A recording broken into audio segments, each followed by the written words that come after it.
Oke, selamat pagi anak-anak. Assalamualaikum warahmatullahi wabarakatuh. Jumpa lagi di pertemuan kita kali ini di mata pelajaran prakarya semester 1. Kita pelajari dari bab berikutnya, kita lanjutkan tentang jenis dan karakteristik kerajinan daripada tekstil. Ingat, yang kita pelajari adalah jenis dan karakter daripada kerajinan yang terbuat berbahan dasar tekstil. Tahu ya, tekstil berupa benang dan lain sebagainya. Oke, berikutnya untuk kerajinan daripada tekstil, kalian harus memahami dulu tentang karakteristik. Apa itu karakteristik? Karakter yang terbentuk atau yang ada dalam tekstil. Biasanya karakter tekstil itu kita tidak bisa lepas daripada cara menyusun. Misalkan benang disusun, disulam dan lain sebagainya. Kemudian kita memperindah, mempercantik itu dengan menentukan bentuk-bentuk rajutan dan warna-warna tekstil itu sendiri. Kemudian tekstur, apakah itu bisa berbentuk lembut atau mungkin kasar, atau tekstur daripada bentuknya itu bergaris atau mungkin berbentuk blok-blok warna. Jadi warna yang terbentuk sesuai dengan susunan-susunan daripada benang itu sendiri. Berikutnya, ada 2 macam teknik dalam pembuatan kerajinan tekstil, yaitu yang pertama dengan teknik terstruktur atau bisa dikatakan dengan istilah struktural. Yang kedua dengan teknik dekoratif. Nanti kita bahas di slide berikutnya tentang apa itu struktural, apa itu dekoratif. Yang jelas kalau struktural lebih mengutamakan tentang strukturnya. Kalau dekoratif pasti tentang keindahannya. Oke, lanjut. Yang pertama struktural teknik. Nah, kalian bisa baca apa itu struktural teknik. Susunan dari garis, bentuk, warna, dan tekstur dari suatu kerajinan tekstil yang dibentuk dari bahan yang dijalin sesuai dengan teknik pembuatannya. Suatu misal tas yang dibuat dengan teknik rajut. Kemudian ada lagi yang struktural itu kain goni, itu juga terstruktur. Kalau misalkan rajutannya nggak terstruktur juga nggak akan indah. Jika terstruktur dan warnanya bagus, itu bisa dijadikan tas dan lain sebagainya. Struktural teknik memiliki kecenderungan lebih klasik, yaitu klasik itu lebih ke kalau istilah zaman sekarang itu lebih ke masa lampau.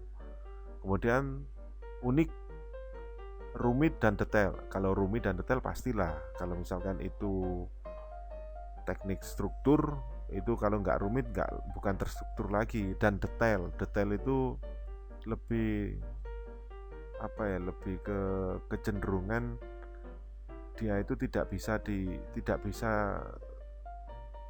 langsung kita menemukan seni keindahannya. Berikutnya ini contoh daripada teknik struktural berupa tas dibentuk dari teknik rajutan, yaitu benang rajut. Biasanya kalau istilahnya anak-anak zaman sekarang atau orang tua zaman sekarang itu pakai benang benang siet. Berikutnya teknik dekoratif atau dekoratif teknik. Ini yang tadi yang agak rumit itu, yaitu sentuhan diperlakukan yang diberikan pada permukaan busana yang memberikan efek visual dan memperindah penampilan. Jadi dekoratif, tahu ya, kalau misalkan suatu dekorasi lebih mengutamakan daripada keindahan tampilan, memberikan suasana cantik dalam suatu benda atau dalam suatu kerajinan. Misalnya tas kain katun yang dijahit, tahu ya kain katun, kemudian lalu diberi hiasan dengan sulam pita. Bisa juga selain sulam pita itu manik-manik, juga bisa pakai bros dan lain sebagainya. Tapi tetap mengutamakan seni daripada dekoratif, yaitu tujuannya untuk memperindah penampilan. Contohnya ini, tas katun diberi hiasan permukaan dengan sulam pita. Nah, bunga-bunga ini berupa pita-pita yang disusun secara rapi, dibentuk dengan motif bunga. Nanti bisa dicoba sendiri di rumah. Berikutnya, apa dari fungsi daripada kerajinan tekstil? Kerajinan tekstil itu juga dalam suatu karya seni, seorang seniman atau pengrajin itu pasti memiliki tujuan dan memiliki nilai fungsi. Nah, nih fungsinya. Nanti kita akan pelajari lagi di slide berikutnya, itu ada fungsi-fungsi daripada kerajinan tekstil. Kalau misalkan seni dekoratif jelas fungsinya untuk mempercantik, tapi kalau untuk seni struktural itu lebih mengutamakan daripada seni detailnya atau terstrukturnya. Bisa lebih memberikan nuansa klasik kalau pada seni daripada teknik struktural. Ini fungsinya. Yang pertama, untuk memenuhi kebutuhan. Biasanya perajin itu telah mempertimbangkan tujuan daripada produk kerajinan tekstil. Fungsinya hias, yaitu untuk menghias. Sementara produk kerajinan yang tekstil, fungsi pakai digunakan sesuai dengan kebutuhan. Berarti misalkan tas, produksi tas itu fungsi daripada kebutuhan. Tapi untuk hiasan dalam tas itu berarti fungsi untuk menghias. Dua teknik dalam satu karya. Yang pertama, tas itu struktural dari benang sulam, kemudian dikasih bunga dan sebagainya untuk mempercantik, itu berarti pakai teknik dekoratif untuk menghias. Fungsinya untuk memenuhi kebutuhan, supaya apa? Nilai jual atau nilai daya tarik daripada tas itu sendiri itu lebih bagus. Ini contoh-contohnya: hiasan dinding, fashion tahu ya, fashion ini tulisannya salah ini. Fashion harusnya aksesoris dan elemen estetis interior. Estetis itu nilai estetika yang memiliki nilai daya tarik tersendiri. Jadi misalkan suatu karya yang memiliki nilai daya tarik, pasti itu akan menarik seseorang untuk lebih mempelajari atau lebih kecenderungan untuk ingin melihat lebih jauh atau lebih dalam. Berikutnya, contoh-contohnya ini tas-tas yang tadi itu. Lah ini misalkan tas yang ada motif bunganya ini kan memiliki fungsi sebagai untuk memenuhi kebutuhan.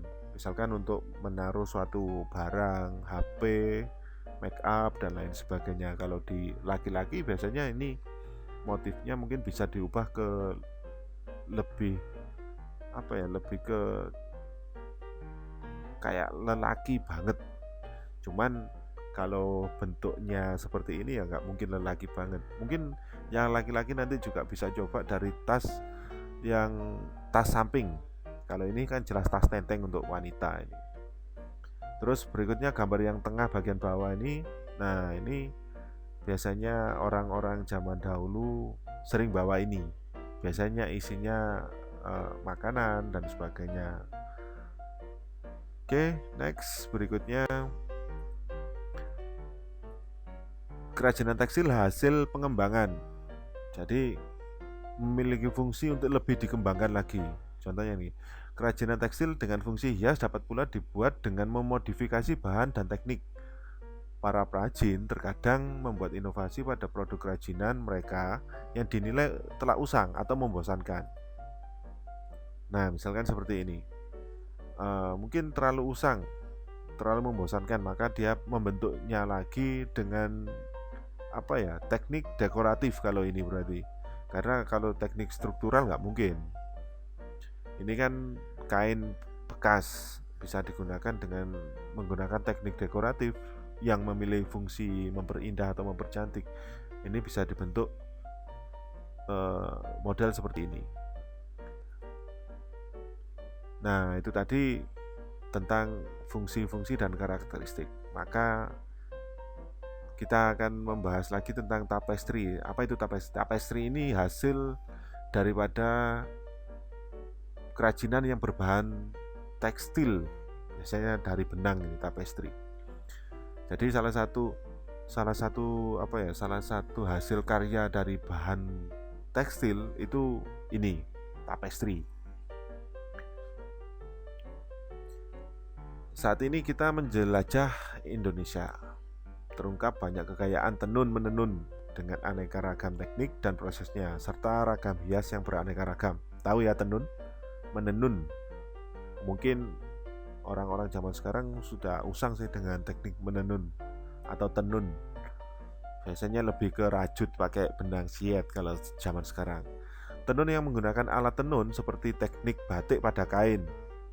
Biasanya kalau sekarang sih kebanyakan teknik batik itu pakai sablon. Ada juga yang pakai lilin.